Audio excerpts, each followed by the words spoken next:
Federico Ozan es un joven que fue denunciado por violencia de género y tuvo que pasar 10 meses en la cárcel sin razón y sin sentido, porque esa denuncia era falsa.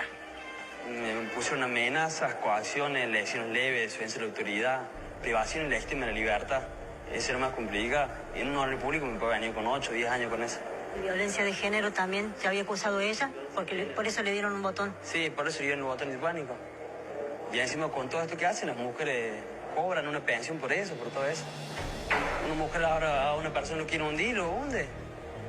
Y yo ahora tengo miedo de cuando yo salga o vaya a salir, pero cuando yo salga a la calle, que ella me denuncia, me otra denuncia, ¿qué pasa? Y así me condenan a mí. ¿Y qué pasa? Puedo decir, ahora me hace otra denuncia, o que yo le busco a mi hija, y me denuncia que yo le abusé de mi hija, o que le toqué la mano hacia mi hija, ¿por qué grado que tiene esta persona, la verdad? Yo tengo miedo de ese tema.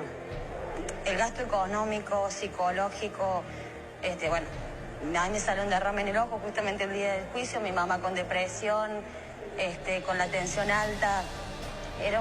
Esta chica todo el tiempo iba a casa, nos gritaba cosas, pasaba por la calle y nos decía que Federico no iba a salir hasta, iba a tener 20, 30 años en prisión porque ella iba a hacer todo para hundirlo, y quedó comprobado con los testimonios que tenía Federico. Hola a todos. Quería tratar en esta oportunidad el tema que está muy tapete y en boga en los medios de comunicación acerca de las denuncias falsas.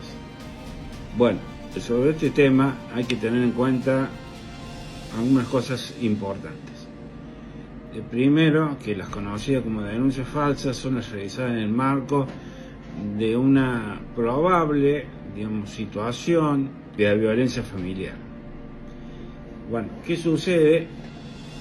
Esta violencia familiar, o en una situación de prerruptura del vínculo, ya sea matrimonial, unión convivencial o lo que antes era el concubinato, o con posterioridad a la ruptura.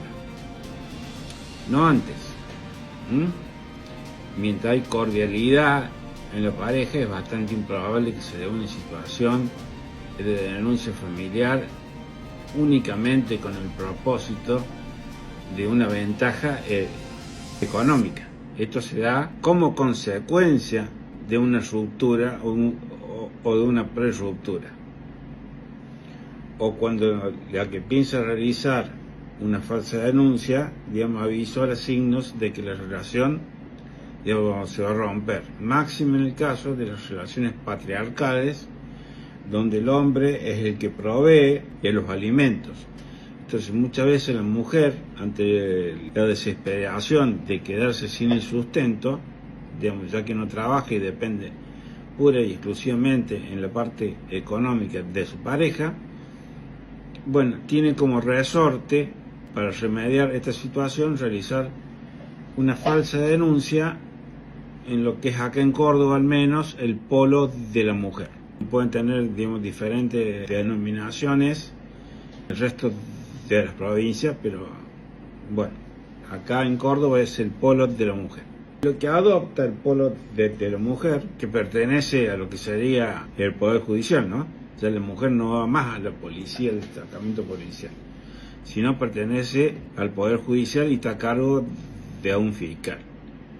Lo que adoptan, son medidas cautelares. Y muchas veces, el gran problema que tiene esto, es que quedan únicamente en esa medida cautelar, que se cumple, se archiva la causa, si no hay, generalmente, no hay un delito penal, se archiva la causa y queda ese antecedente que puede perjudicar al hombre, muchas veces, en su plano laboral, en su plano familiar, y fundamentalmente logra o intenta lograr un objetivo de ventaja económica ante la ruptura y división de bienes. La medida cautelar es importante, y este es un término un tanto jurídico que lo voy a explicar. Se adopta inaudita parte, quiere decir que sin escuchar a la contraria, y basta con que la denuncia sea verosímil a criterio del magistrado, digamos, para que se adopte, aún, digamos, sin contracautela, como funcionaría en el fuero civil o en el fuero laboral, donde de no acreditarse, digamos, la veracidad de los hechos denunciados, digamos, se tiene que indemnizar a la otra parte. Acá, digamos, no sucede eso. Ante una situación de prerruptura del vínculo matrimonial o unión convivencial, el varón, como mejor defensa, lo que tiene que hacer, y esto lo hago con conocimiento de parte, digamos, por experiencia propia, no como abogado, sino como parte involucrada, debe tomar, digamos, las distancias del caso, evitar cualquier, digamos, confrontación y ejercer todos los derechos que correspondan, patrimoniales como familiares, si hay hijos de por medio, a través de un letrado que funcione como intermediario. Pero, digamos, no prestarse a las discusiones, digamos, con la pareja o expareja, porque generalmente esto trae como consecuencia que se generen situaciones pasibles de denuncia, aunque no se haya llegado a una violencia física. Porque la ley de violencia familiar, digamos, considera violencia distintos aspectos, no únicamente, digamos, la violencia física, y en otra oportunidad, digamos, lo voy a tratar, digamos, más en profundidad, pero es realmente difícil imaginar que una ruptura, a no ser que se dé en muy buenos términos, digamos, no suceda en el caso concreto algún tipo de las violencias que la ley, digamos, describe en sus diferentes incisos.